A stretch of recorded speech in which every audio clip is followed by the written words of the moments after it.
What's going on, guys? Showdown here. Welcome back to the dojo. So recently, as you can see here, we did hit the infinite rank this season. Currently sitting at 101, but I've not really been playing like meta decks. I've really just been trying to level up the deck that actually got me infinite, but I thought I would give you a quick run through of all the decks that I've been playing. So I started at a really low rank this season, and the deck that helped me climb for the first bit was this Darkhawk Devil Dinosaur deck. So it has a good mix of both packages. So starting with the 1 cost, obviously we have Korg. Really easy, good start to Darkhawk's idea, and the quicker he's played, the quicker we can try and get the rock into either the opponent's hand or into the deck. Always try and tempo him out on turn 1. I think the latest I normally play him is turn 3, anything after that it's a bit of a struggle. But then the other 1 cost, now this was obviously pre-nerf, but the other 1 cost was Quinjet. I still think Quinjet's great in this deck. It's only really the Thanos list that the nerf affects, but I think all in all, this is still needed in the deck and still necessary. Helps with like Moon Girl stuff, helps with White Queen stuff, helps boost with Zabu as well, which is great. I've then got Black Widow. I've got this really nice variant. I've actually got a few Black Widow variants. So I've got obviously the base, I've got a baby, and then I got this variant from one of the mystery variant bundles. Card obviously stops the opponent drawing, which is great for clogging up their deck. That's keeping an extra card in deck, which is obviously going to make the big man even bigger than he already is. So yeah, Black Widow, pretty self-explanatory. We then go on to the other 2 costs, which we've got Zabu. The amount of people I see play Zabu, and genuinely, I don't think a lot of people who didn't buy the season pass know that this version of Zabu exists. I think this is the base one, because I never see anybody play this Zabu. So it's strange, but I really like the Savage Land variant. As you can see, I got it to infinite because I was playing Darkhawk at the end of last season as well. So card's still super good. I actually think it's in a better state now than it was. And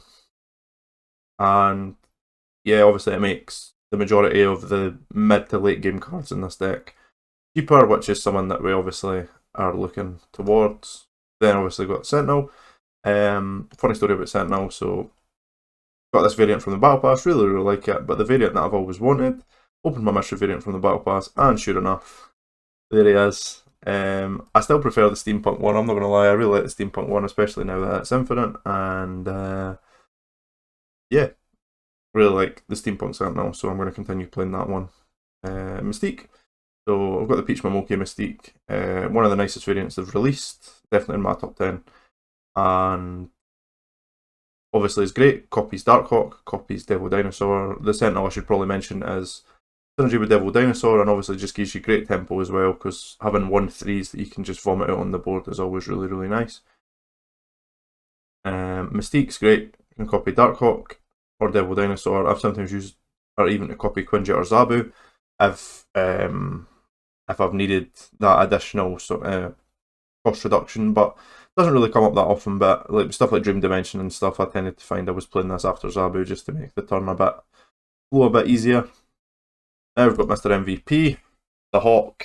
Put him out of a CR, and he has been the MVP, especially for the first like 40 or 50 levels of this season. He was just carrying me. His change might seem like a big sort of impact, but I actually think the card still is not as good as he was, but definitely a great pick, and a great pick in the meta right now. But then going to the other 4 costs, so we've got Moon Girl. Moon Girl obviously synergizes with Devil Dinosaur. It's also great with stuff like Quinjet and Zabu, because you're getting multiple things that are going to be like smaller. You can end up with like 2 cost Rock Slides, 2 cost Darkhawks, 1 cost Mystiques and stuff. So yeah, no, it's really well, I suppose 2 cost Mystiques, but yeah, you know what I mean. Then got the big man, Big Rock Slide. I love his Winter Vacation variant. I've got a few variants. I've got his Pixel, which is just a meme, and then obviously the base. But Winter Vacation variant is definitely my favourite, and Yeah, obviously it works well with Darkhawk. 4/6 is pretty good stats wise, and having that sort of Korg Rock Slide combo is great. White Queen. This is my least favourite card in this deck. I find that I don't play it as often as I probably should. I don't know if that's just a me thing or if other people feel the same. If I was playing this list now, I would probably sub out White Queen for Agent Coulson, but White Queen's still fine. I'd probably like her more if I had the Venomized variant, but I think, yeah, White Queen's still a great card. Depending what you're playing against, you can end up stealing someone really, really impactful. I stole Nullware once, which was pretty good. Ended up winning in the game. So, yeah, she is useful, but just not one of my favourite cards in this deck. Then got DD, obviously Devil Dinosaur. Weird because I now have both variants. Ultra, I'm just deciding which one to Infinite, but for what I've seen, he's getting a Dan Hip like bundle thing coming soon, so the Dan Hip one's probably going to be my priority moving forward. But yeah, he's a pull 2 card and he's still like meta relevant. I still find him really, really good in this current meta, so great to be copied by Mystique, and yeah, just a really, really good card overall. And then obviously like, Missy's Consistency herself, Chavez. I've got this really cool split of this variant with a little rainbow sort of off the side, and it obviously pops at first. Looks really, really cool. And yeah, so this deck took me from like 10 to like 60 in the space of like a week. So really, really good deck. I still think it's as good now, but there's a better version of the deck coming up that you might want to focus on. So after that, the next deck that I was playing some MODOK shenanigans. Now I really like MODOK as a card. I really like this variant of him as well.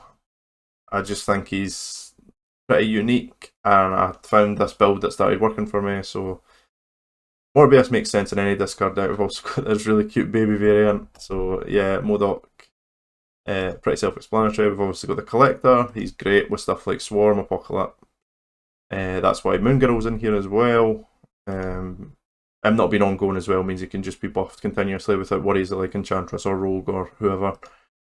Wolverine obviously makes sense when he's discarded, and we got this fantastic variant in the Season Pass, so yeah, he's great. Great in discard, great in destroy, but I really like him in this deck specifically. We've obviously got Dino Swarm. I love this variant, it's so cool. And gives you a lot of kind of synergy and a lot of vomit on the final turn as well. We've got Colleen. Love this variant. I've really got a lot of good discard variants, I can't lie. But Colleen's great, can discard Wolverine or Swarm for a big power dump in the early game, and as a 2/4 herself, which is obviously no stats to grumble at. Mystique, there to copy Morbius. There's not really much else for her there to do. Sometimes she just stays in hand and gets discarded. But no, Mystique's fine. Then we've got Lady Sif, normally focused on discarding Apocalypse. The bigger that Apocalypse can get, the better, because you're normally going to Chavez on 6 so that Dracula discards Apocalypse. The big man, he's going to come up in a deck later as well, but Dracula wins you so many cubes in this game. One of the better cards. There's 3 or 4 different variants that are now built specifically around Dracula as your win condition. You've got discard, you've got a deck that's coming up, you've got Dracula dump, and yeah, like I think if you've got a space for him and you're playing a lot of high cost stuff anyway, throw him in there. Why not? I got Moon Girl, obviously. Synergies with Collector, can make copies of like your Swarms or your Apocalypse or anything really. Probably the card that could be changed if you fancied splashing in like Shang-Chi or whatever, but I like Moon Girl in this list. MODOK, obviously on reveal, discard your hand. I didn't see the point of playing the Invisible Woman variant where you just hide MODOK because it's obvious, and this definitely seemed to work a lot better for me. Obviously Apoc, I mean, he just does what he does. He just gets massive and then gets discarded by Dracula at the end of the game. And obviously, again, misses consistency. Chavez, nice and simple. Already explained that in the first deck. But yeah, so this took me from like 55 to like 70, and then I started coming up against decks that just knew exactly how to counter me. So we then changed to the next deck, which is the meta. It was the meta at the time. So the list at first was minus Spider-Woman plus Arrow, because this was pre-Arrow nerf, but the deck has pretty much stayed the same. Spider-Woman's just in there as a bit of spice. but most of the cards are self-explanatory. I will explain them though. So Sunspot, best one cost in the game. Great to just leave there, and kind of was better in the Aero version because you could Shuri on turn 4, pass on turn 5 to give him 5 energy, and then She-Hulk plus something on 6. So it's normally with She-Hulk Aero, or it was like Red Skull She-Hulk, or something like that. But no, best one cost in the game. I hear that Kitty Pryde's pretty good, so hopefully Kitty Pryde's going to rival him for that, but right now, best and most accessible one cost in the game. We've got Zero. Zero obviously has a lot of synergy in this deck between Titania, Lizard, Red Skull. Those are kind of your main targets. Big things with stats that have like negative connotations towards them, but like Red Skull doesn't even need Zero now. You normally focus on either Titania or Lizard. Titania, 1/5. If you can turn her effect off, it basically gives you like a 2 energy, 8 power swing early game, which is great for stealing priority. If you're looking to get prio, that's a great way to do it. Armor, obviously, deals with pesky Shang-Chi's. Because you normally want to set up armor in one lane, Cosmo in the other, so that you can put your big thing in the Cosmo lane and then play Taskmaster in the armor lane for maximum like power output. So yeah, armor's great. Wish I had a variant for armor, but I don't. Hopefully soon we'll be able to get one. I've seen a few good ones coming out, so hopefully we'll get one of them. Lizard, love this Lizard variant by the way. Again, a 2/5, great for stealing priority early on. But I actually find that Lizard's main use is being zeroed and just giving you like a 2/5 with no negative connotations. I've even found myself, I've even shuried the card once, which won me a game. So yeah, Lizard's great for stealing priority. Cosmo, the good boy. Obviously they're mainly for the Shang-Chi dodge, but it can also just shut down certain decks. Actually pretty good against Thanos if you can predict where all the stones are going, or if you see like a Lockjaw lane or someone, just being able to play Cosmo there and kind of close down what they're doing makes the card well worth its weight in gold. Shuri, best card, one of the best cards in the game right now, and I don't really know how they're going to nerf her. They've tried to nerf Red Skull, I don't really think it's worked. I'll explain why when we get to Red Skull, but yeah. Taskmaster, this card was better before the change. I think I understand why they did the change, and obviously, like, I was one of the advocates for the change, by the way. I would like to make it known that I wanted the card to be changed, but it's definitely made the card a lot worse. I've seen more lists now playing Arnim Zola as opposed to Taskmaster, which to me makes sense. And obviously helps with dodging Shang-Chi's as well, so yeah, I still think Taskmaster's fine. I think you just need to now know how to play the card properly, as opposed to just, oh, I can just slap this down because even if Red Skull gets Shang-Chi'd, I'm still getting 30 power. But no, card's fine. Makes more sense now, as there's nothing else that really pulls power from the graveyard, so yeah. Like the change. Card was better before, but it's definitely more balanced now. Vision. My favourite 5 cost in this deck. I think Vision's great. Just the mobility and the mind games that you can play with Vision is so good with opponents, because you can, like, your opponent might think you're going to move them, so they Shang-Chi middle and you've left them right and played Taskmaster on the left, or there's so many different interactions that just benefit from Vision. So yeah, I think it's really, really good. Prefer him to Captain Marvel. I know some decks play Captain Marvel, but I prefer having the control over Vision than leaving the game to decide for me. Spider-Woman, as I say, she's kind of here as a spicy tech. She's good in the Thanos matchup because being able to mine it, basically Soul Stone. The Soul Stone can sometimes win you that lane just by itself. So yeah, I think Spider-Woman's a good tech. If you prefer Aero, play Aero. If you want to play Captain Marvel and Vision, you can do that. But no, I like Spider-Woman.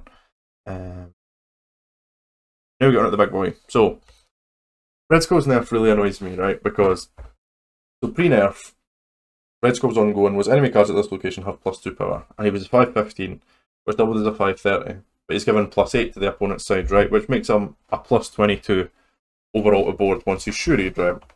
That's fine. Well, it's not fine, it needs adjusted. It gets adjusted to a 5/13 and gets enemy cards at this location have +1 power. Okay, so 5/13 doubled is 5/26. -4. It's still a 22. It's still a net 22 power gain. So I understand why they've tried to do it, but I don't know. I just don't know if I like change. I can see him getting adjusted again. I think if he gets adjusted again, you probably look at playing something else, depending how badly they have him. But there is obviously other options available. Kind of scrolling up here, stuff like Destroyer's fine because you can play him in the Cosmo lane on turn 6. Mary's fine, Bokhok's fine, Atuma's fine, providing you play him in the armor lane. There's a lot of things that you can play that will replace Red Skull if he gets adjusted again, but for now, he's fine. Like, it's still the best deck in the game. And then She-Hulk, for obvious reasons, being able to pass on 5 to then She-Hulk plus something on 6. It's just a really, really good play. And she's definitely still one of the better cards in the game, despite our obvious nerf. So we got to like the mid to late 90s, and I just, to be honest, as much as I wanted to hit Infinite, I wanted to have a bit of fun as well. So this is where we come to the last deck that we've been playing, which is Lockjaw. So my original Lockjaw list didn't look anything like this. Like, this row was the same, this row was completely different. So Wasp stayed the same, Sunspot stayed the same. I was playing Nightcrawler, I was playing Iceman, Scorpion, and instead of Dracula, and then having Lockjaw, Thor, Leech, Jane Foster, Doctor Doom, Chavez, Giganto. Giganto was Magneto, and Infinite.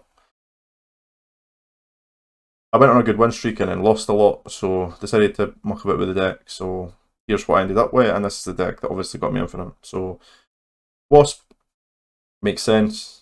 Obviously 0-1, so good to shoot her out with Lockjaw, and obviously synergizes with Jane Foster as well. So a great card to play into your Lockjaw lane and just get cycled normally, and I like Infinite or Giganto or something like that. So yeah, Wasp's great.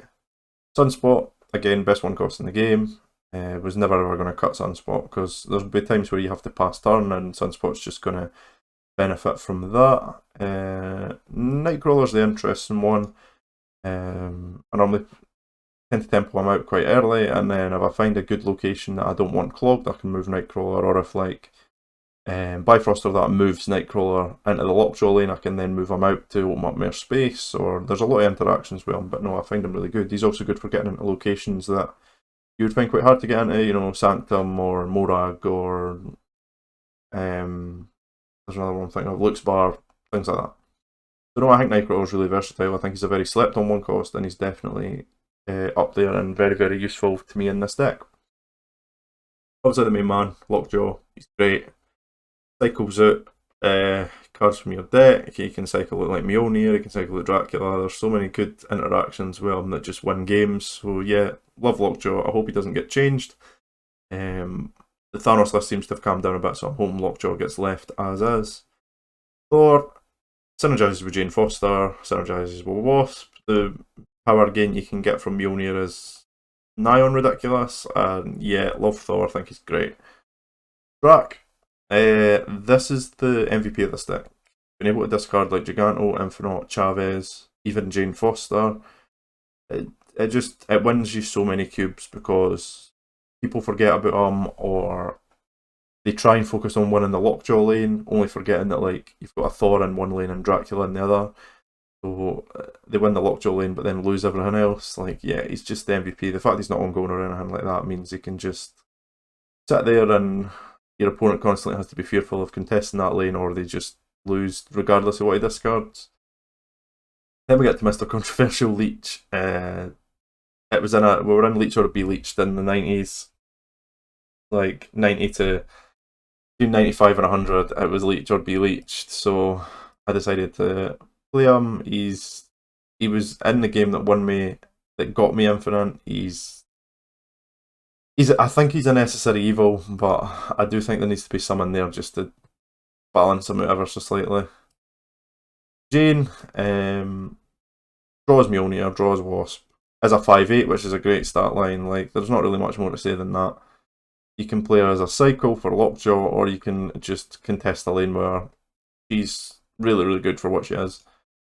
This is the spicy tech. This is the thing that nobody was really playing that I really like in my Jane Foster list, because you can either play him in a lane that isn't Lockjawed, and get 15 power spread across the board, or you can play him in the Lockjaw lane, get 5 power in each lane, and then get him cycled out into someone else, whether that be Infinite, Giganto, Dracula, anything. He won me a lot of games just from the opponent like flooding a lane with Storm or someone and then just leaving it, only to then lose it by 1 power because of like a Doom bot. So yeah, Doctor Doom's great. Chavez, again, misses consistency, also great to get tutored out by Lockjaw. 6/9's never any stat line to grumble at. I'll explain Infinite first. So Infinite, obviously, biggest card in the game, great to be discarded by Dracula, actually won me the game that got me Infinite by being caught out of my hand by Doc Ock. He's great for what he is, he works really well with Dracula. Sometimes you can just pass on 5, get your Sunspot bigger and then Infinite on 6, or if your Infinite gets leached, cool, you get a 6/20 for nothing. Easy. Now come to Giganto, obviously, Giganto was Magneto.